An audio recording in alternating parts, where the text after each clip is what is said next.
kita kalau pengen cerdas dalam beramal tuh jadilah orang yang membawa tren. Karena hadis tren tuh apa? Man sanna fil islami sunnatan hasanah, itu tren. Sunnah kalau dalam bahasa fikih, bahasa pesantren tuh teladan. Sesuatu yang diikuti. Kan sunnah sesuatu yang dicontoh, yang diikuti, teladan, apalagi inspirasi. Nah, kalau dalam bahasa kita sunnah itu tren, karena diikuti. Jadi siapa yang memberi sebuah tren, apakah dia jadi trendsetter, jadi influencer, jadi yang sekedar nge-repost, siapa yang terlibat dalam sebuah sunnah hasanah, tren yang positif, yang youth friendly, yang anak muda banget, lalu diikuti oleh orang lain karena gak disebut sunnah kalau belum diikuti, maka dia mendapatkan pahala dari setiap orang yang mengikuti. Jadi kalau kita buat sholat jamaah itu jadi tren, bahwa sholat jamaah itu sebagai cuman kewajiban doang, kesannya berat. Tapi kalau sholat berjamaah itu jadi kayak lifestyle, sholat jamaah itu jadi kayak culture kita, street culture misalnya, atau youth culture, itu bakalan orang lain juga akan melihat sholat jamaah itu dari angle anak muda, bukan dari angle anak pesantren, bukan dari angle akademisi, bukan dari angle ustadz, bukan dari angle dalil doang, tapi bahkan dari angle lifestyle. Sholat jamaah itu lifestyle banget, sehingga kita perlu angkat ini jadi tren. Ketika nanti di masjid ada yang unik-unik, anak muda gondrong sholat jamaah, anak muda tatoan sholat jamaah. Bukan kita nyuruh anak masjid untuk tatoan, bukan. Kita lagi kayak nge-encourage teman-teman tatoan buat ke masjid. Jadi bukan dibalik, wah tatoan ke masjid keren ya, gua nggak ada tato, pakai terus gambarnya kupu-kupu gitu kan, salah gambar gitu. Nah ini bukan, kebalik, justru yang teman-teman tatoan gak apa-apa ke masjid. Tatoan itu bukan larangan ke masjid, tatoan itu udahlah masa lalu ya, tapi dia masih diterima kok di masjid. Allah itu maha kasih sayang, maha pemurah, maha wasi'ur rahmah, kasih sayangnya luas banget. Terus membuka pintu taubat di malam hari untuk orang yang berbuat dosa di siang hari, membuka pintu ampunan di siang hari untuk orang yang berbuat dosa di malam hari. Itu arti diantara kalimat kulla yaumin huwa fi sya'an. Setiap hari Allah itu fi sya'an, sibuk. Arti sibuk di sini tuh bukan riwah ya. Kalau kita kan sibuk kan jadi riwah sendiri, terus kayak gimana nih, hektik, terus kayak stres gitu kan. Allah nggak kayak gitu. Sya'an di sini, kalau salah dikoreksi ya, nggak pede. Di akhir nanti kita bantai. Oh, biasanya kayak pede gitu ngomong. Wah, sekarang ada expert, pro soalnya, amatiran. Jadi kalau kulla yaumin huwa fi sya'an, itu artinya setiap hari Allah itu sibuk mengampuni dosa hambanya. Setiap hari Allah kasih rezeki buat hambanya. Setiap hari Allah itu ngasih solusi, nolongin, dengerin doa, mengijabah doa. Semua kebaikan itu Allah berikan every day. Jadi kalau ada kayak kita kemarin program Giving Every Day, itu sebetulnya kulla yaumin huwa fi sya'an. Makanya kita jadiin Giving Every Day program kita biar jadi kayak tren juga, walaupun mungkin belum berkembang. Someday kita ramein bareng-bareng, karena Allah giving every day. Setiap hari ngasih nikmat, setiap hari ngasih ampunan, setiap hari ngasih pahala, setiap hari ngasih kebaikan. Lailan wa naharan, malam dan siang, semuanya. Cuman di antara sekian banyak waktu yang baik itu ada waktu-waktu yang istimewa. Yang jelas gak ada waktu yang jelek. Semua waktu baik, tapi di antara yang baik itu ada yang istimewa. Misalnya kayak sepertiga malam terakhir, kalau daily-nya.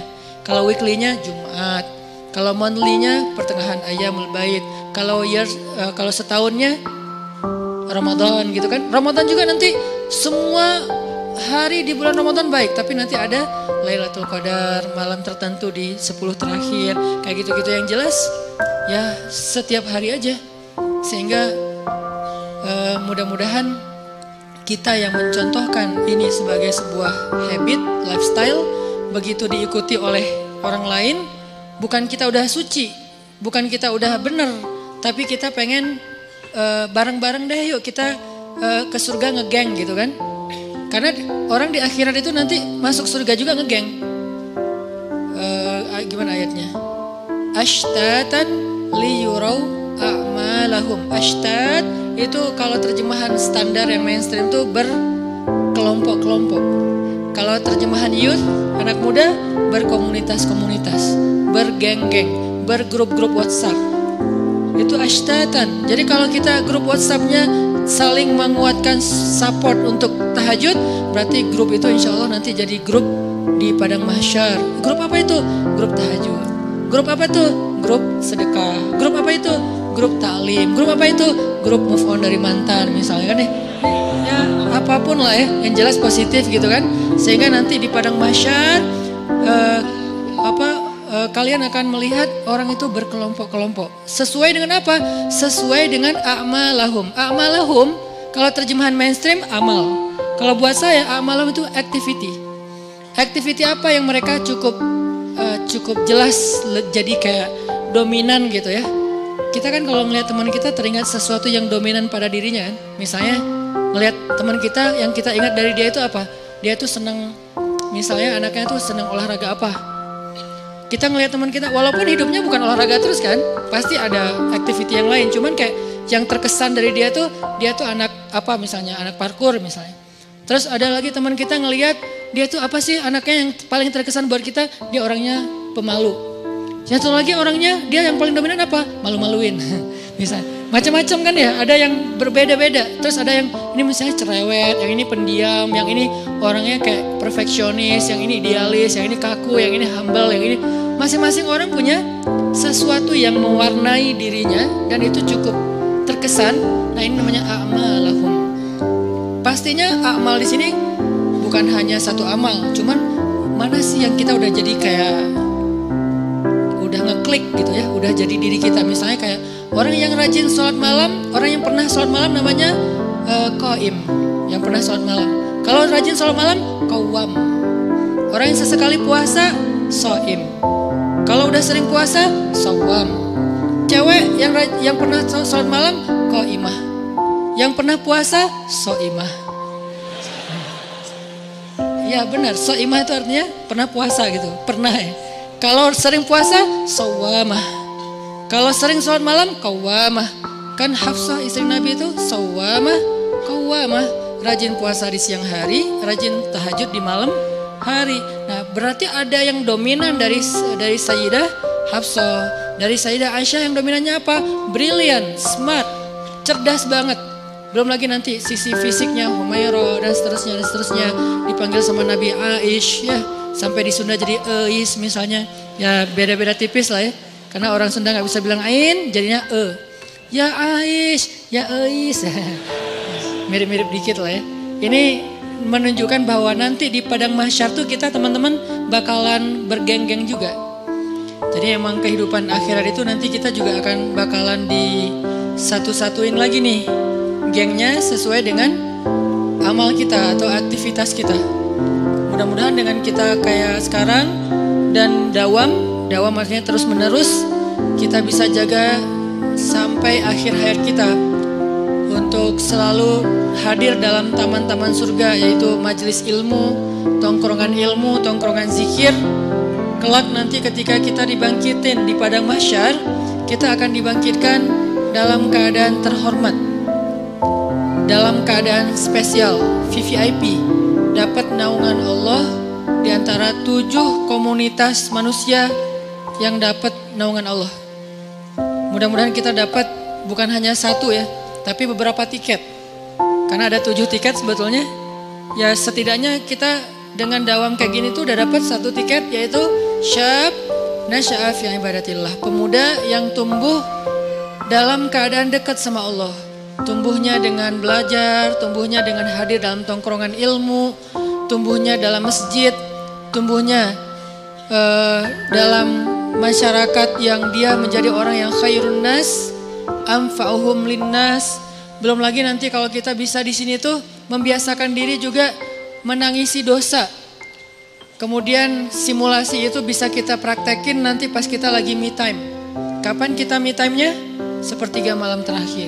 Kita bisa me time, gak diganggu siapa-siapa. Di sini tuh kayak latihannya lah ya, kayak simulasinya dipimpin oleh seorang guru, ustadz, penceramah. Gimana cara curhat sama Allah. munajat kepada Allah.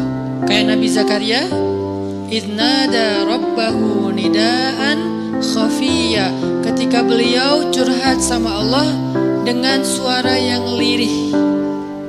Udah gitu isi curhatnya beliau ngomong gini, Rabbi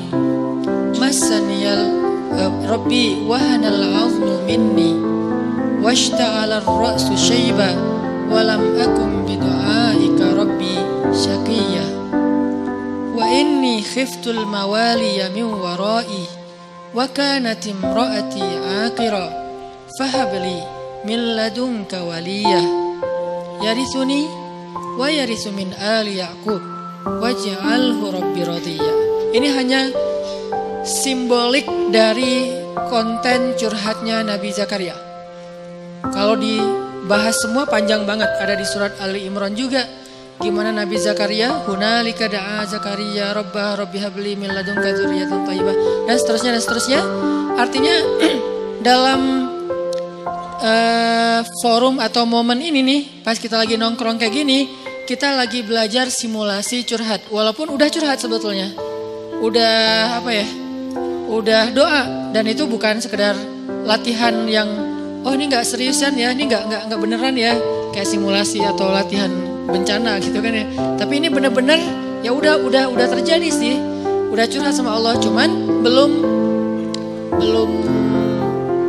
romantis, bukan belum romantis ya, belum berduaan, belum al-unsu billah, belum ada me time-nya dengan Allah, masih kayak kolosal. Ada model yang kita lakuin sendiri, ada model yang kita lakuin bareng-bareng, dan itu semuanya jadi kayak penyemangat. Jadi kalau di sini kita belajar munajat, doa sama Allah, kayak doanya Nabi Zakaria, doanya Nabi siapa lagi yang lembut, kayak doanya Nabi Yunus, yang bahkan ikan yang menelan beliau aja nggak dengar suaranya, saking lirihnya suara Yunus. Fi zulumatin salas, di dalam 3 kegelapan. Kegelapan malam, kegelapan samudra, kegelapan perut ikan. Bahkan ikan yang dengar, yang nelan beliau nggak dengar suara Nabi Yunus.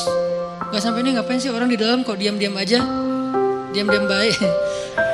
Nabi Yunus suaranya saking lirihnya, ikan aja nggak dengar. Tapi suara lirih itu walaupun nggak didengar oleh ikan, menggetarkan arasy Allah Subhanahu Wa Taala. Kenapa? Dia pakai frekuensi rendah. Kalau di Nat Geo tuh ada hewan yang manggil temannya pakai frekuensi rendah. Saya pernah nonton gajah sama paus. Karena salah satu suara hewan paling kencang, lebih 10 kali, berapa puluh kali dari suara jet tempur, paus ya. Di dalam samudra aja suaranya kedengaran sekian kilo gitu kan. Itu frekuensi tingginya. Nanti dia ada suara frekuensi rendah, yang suara frekuensi rendah ini fungsinya berbeda dengan frekuensi tinggi. Suara frekuensi rendah gak bisa didengar oleh kita, tapi bisa didengar oleh paus yang jaraknya sekian puluh kilo. Dia doanya tuh nidaan khafiyah gitu, lirih gitu. Ya Allah, aku tuh sayang banget sama dia yang di sebelah. Terus dia kayak pura-pura tidur. Masya Allah, nama aku disebut dalam doa gitu. Yang grup sebelah maksudnya. Bukan yang di sebelah, yang grup sebelah. Hah, apa? Akhirnya rame gitu kan ya. Unfollow, left group, delcon gitu. Intinya adalah kita kayak doa tuh orang sebelah nggak dengar, pasangan kita nggak dengar. Kalau tahajud bareng kan, kalau tahajud tuh kerennya tuh, salah satu sisi kerennya tahajud orang yang udah nikah tuh kan sebelah pasangan ya. Makanya kalau bisa nanti kalau udah nikah ya, ada area kecil nih di dekat tempat tidur tuh buat tahajud. Dan kalau bisa bukan di tempat tidur yang di tinggi, kan susah kalau tinggi kan, pas kita sujud terbenam ntar nafas gitu kan. Ya udah di bawah Nabi tuh kalau tahajud kadang-kadang sebelah Aisyah. Jadi kaki beliau tuh dekat sama Aisyah lagi tidur. Jadi kalau Aisyah lagi raba-raba tuh ketemu jempol Nabi, oh Nabi lagi sholat. Pernah juga Aisyah dengerin Nabi lagi tahajud gitu kan, lagi tahajud. Pas beliau ruku dan sujud kayak ada suara tulang yang kegesek kayak patah gitu. Aisyah heran, ini suara apa? Nabi kenapa? Sakit apa? Gitu-gitu kan. Cuman ya ditungguin aja sampai Nabi sujud. Sujudnya tuh suara dada beliau tuh kayak suara air mendidih karena saking terisaknya beliau nangis. Terus Aisyah karena kasihan sama Nabi kayak diusap-usap gitu punggung Nabi. Ya udah deh, nggak apa-apa kalau bahasa kita mah diusap-usap. Terus Nabi nangis, terus pas Nabi bangun bunyi lagi ada kayak tulang-tulang patah gitu. Aisyah tuh sampai kasihan banget sama Nabi. Begitu assalamualaikum, kan Aisyah di sebelah kanan kan, kebayang gak sih assalamualaikum terus Aisyah gitu. Itu beda loh. Nih sholat orang udah nikah sama yang jomblo ya. Kalau udah nikah pas assalamualaikum. Kalau jomblo assalamualaikum siapa coba? Yang lihat siapa gitu. Assalamualaikum mana ya? Gak ada. Assalamualaikum gak ada. Kalau ada pun ngeri, putih semua gitu. Akhirnya pas sudah selesai tahajud, Aisyah nanya, "Ya Rasulullah kenapa? Kenapa kok tadi kayak bunyi tulang patah? Ada yang sakit yang mana gitu." Aisyah kan orangnya kayak care gitu kan, ceweknya romantis banget gitu. Terus Nabi, enggak Bang, Aisyah enggak apa-apa gitu kan. Nabi juga orangnya enggak mau ngerepotin istri. Udah Aisyah tidur lagi aja, enggak bisa tidur kayak ada suara tulang patah. Enggak bukan tulang, apa dong? Pokoknya bukan, enggak usah dilihat. Aisyah maksa-maksain, dilihat di perut Nabi ada jejer batu diikat di perut Nabi karena menahan lapar. Aisyah nangis. Kenapa nangis? Kok bisa seharian lapar? Aisyah nggak tahu karena Nabi itu orangnya nggak pernah menampakkan penderitaan kepada orang lain. Kalau beliau menderita nggak ada yang tahu. Beliau lapar nggak ada yang tahu. Padahal kalau kita kan muka lapar sama kenyang beda banget ya. Kalau muka kenyang tuh, muka lapar tuh kayak mau marah gitu kan. Oh kenapa sih lapar tuh nggak sih? Gitu. Muka bosen gitu kan, ngasih kode, lagi ceramah, mulai bersin batuk-batuk, pakai kode lagi, udahan gitu. Udahan tapi kode gitu. Ya itulah kita. Kalau Rasul tuh diem. Orangnya itu ra'fah bil mu'minina raufun rahim, enggak tegaan, enggak enakan, enggak mau ganggu, enggak mau ngerepotin, enggak mau ngebebanin. Itu ra'fahnya Nabi. Sehingga Aisyah aja enggak tahu kalau Nabi lapar. Jadi Nabi seharian lapar. Enggak apa-apa Aisyah. Tapi kok enggak ngomong? Enggak apa-apa Aisyah. Tapi kan aku sedih. Ya udah, sini. Memberikan. Jadi yang lapar siapa? Yang ngasih di bahu siapa coba? Kan Rasul gitu banget ya. Ini Rasul. Artinya sholatnya nidaan khafiyah. Pernah juga Nabi lagi doa tuh. Sholat karena gak pengen ngeganggu Aisyah di masjid sebelah rumah Aisyah. Aisyah pas bangun, oh Nabi kemana nih? Kan curiga gitu kan. Mana Nabi? Jangan-jangan. Nah langsung disamperin. Rumah Sofia, ada Nabi gak di situ? Gak ada. Beneran. Ya udah. Hafsah ada Nabi nggak? Nggak ada. Maria ada Nabi nggak? Nggak ada. Zainab ada Nabi nggak? Nggak ada. Ummu Salamah satu-satu disamperin sama Aisyah nggak ada. Terus Nabi kemana? Balik lagi ke rumah, ngelewat masjid. Ternyata Nabi lagi sujud panjang di mihrab masjid dan berdoa kepada Allah dengan doa yang sangat panjang. Ini namanya me time. Nabi itu suka banget me time berdoa sama Allah. Setelah me time dengan keluarga, semuanya dikasih hak. Sama keluarganya ada me time, sama Allah ada me time-nya. Jadi pas Aisyah ngeliat Nabi kayak gitu, Aisyah masuk ke masjid, nungguin di sebelah. Yang nungguin kita tahajud siapa? Ada Ustadz, teman kos-kosan. Alhamdulillah. Akhirnya ditungguin sama Aisyah. Nabi doa apa? Allahumma ilaika aslamna wa bika amanna wa alaika tawakkalna wa ilaika anabna wa bika khasamna na'udzu bi'izzatika an tudillana antal hayyul ladzi la yamut wal insu wal jinnu yamutun. Panjang doanya. Itu yang saya hafal. Masih panjang, saya nggak hafal. Artinya doa Nabi itu kayak kita tilawah 1 juz loh. Doanya aja kayak kita tilawah satu juz. Kita tilawah kayak doa. Rabbana atina fid dunya hasanah. Cuma 1 ayat gitu. Kalau beliau doa kayak tilawah saking panjangnya. Siapa sih yang sanggup sholat bareng dengan Nabi? Nggak ada yang sanggup. Sekelas Hafiz legend bernama Abdullah bin Mas'ud aja sholat di belakang Nabi nggak sengaja hampir batal. Kenapa nggak sengaja? Dia kayak tiba-tiba jadi ngemakmumin gitu terus nggak nyolek. Harusnya nyolek ya, Rasul makmumin ya gitu ya. Tapi nggak nyolek, akhirnya makmumin aja. Nabi kan karena nggak tahu ada yang makmumin, baca aja sesukanya, panjang banget. 1 rakaat bisa 2 juz. Terus dia kayak, aduh gimana ya berdiri sebelah kaki gitu kan. Gimana? Sampai bahasa hadisnya tuh, bahasa riwayatnya tuh kata Ibnu Mas'ud, hampir saja saya berburuk sangka. Arti berburuk sangka nih mau mundur gitu. Kayak, aduh batal kayak gitu. Kalau kita kan banyak alasannya, modus ya kan. Batal gitu. Padahal nggak enak nih, ada apa ya tadi ya, kayaknya dipanggil deh, tadi ada miss call deh gitu kan. Ibnu Mas'ud tuh apa ya? Udah mulai berburuk sangka pengen mundur, tapi kan nggak enak sama Allah. Masa udah kayak ketemuan terus gue pulang dulu ya, kan nggak enak kan? Tadi yang ngajak ketemuan siapa? Terus yang pulang duluan siapa gitu kan? Ya udah ketemuan aja lama-lama. Cuman udah nggak kuat banget. Udah gitu rukunya kayak berdiri, sujudnya kayak ruku. Wah, masya Allah, ini nih Nabi nih, me time. Nah, kita belajar me time-nya itu dengan munajat dulu di sini. Kalau menurut saya sih teman-teman, kalau selain rekam coba dicatat doa-doa yang banyak dari para ustadz gitu ya. Bisa doa yang riwayat dari Nabi, bisa doa juga yang mungkin ditulis oleh para ulama. Doa-doa yang keren gitu, kayak doanya Abu Hurairah, doanya Bilal, kan beda-beda tuh. Doanya Muaz, Allahumma a'inni ala dzikrika syukrika husni ibadatik. Doanya Abu Bakar, Allahumma afini fi basari, dan seterusnya. Allahumma ja'al fi basari nuran wa fi sam'i nuran, amami nuran wa khalfi nuran wa an yamini nuran, dan seterusnya. Itu kan doanya Abu Bakar. Masing-masing mereka kan punya doa favorit ya. Sama kayak siapa? Bilal. Doa favoritnya Bilal apa? Allahumma inni as'aluka ridhaka wal jannah wa a'udzubika min sakhatika wan nar. Ini doanya Bilal nih. Kita hafal, nanti pas malam kita pakai tuh. Doa-doa itu yang keren-keren, munajat, terus diterjemahin dengan bahasa kita. Ustaz, boleh gak sih ngomong ke Allah tuh dengan bahasa yang nyaman? Boleh. Boleh bilang please gak ke Allah? Boleh. Please kan bahasa Arabnya arju ka rabbi. Atau qasodna kayak Allah. Itu kan bahasa kitanya please ya Allah, aku mohon ya Allah gitu kan.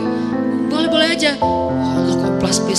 Gak masalah, karena itu bukan berarti gak sopan. Yang gak sopan itu kalau kita ngomong ke Allah tuh pakai bahasa celaan apa itu. Tapi kan ini gak celaan, cuman bahasa yang kayak nyaman aja di kita. Terus pakai perasaan gitu, ada rasa malunya, ada rasa kangennya. Ini kita latihan pas gini, nanti malamnya bisa nangis. Masuk lagi satu tiket. Apa tiketnya? Orang yang mengingat Allah dalam keadaan me time, sendirian, khalian, lalu air matanya menggenang, membasahi pipinya, dia dapat tiket VIP nanti di padang mahsyar.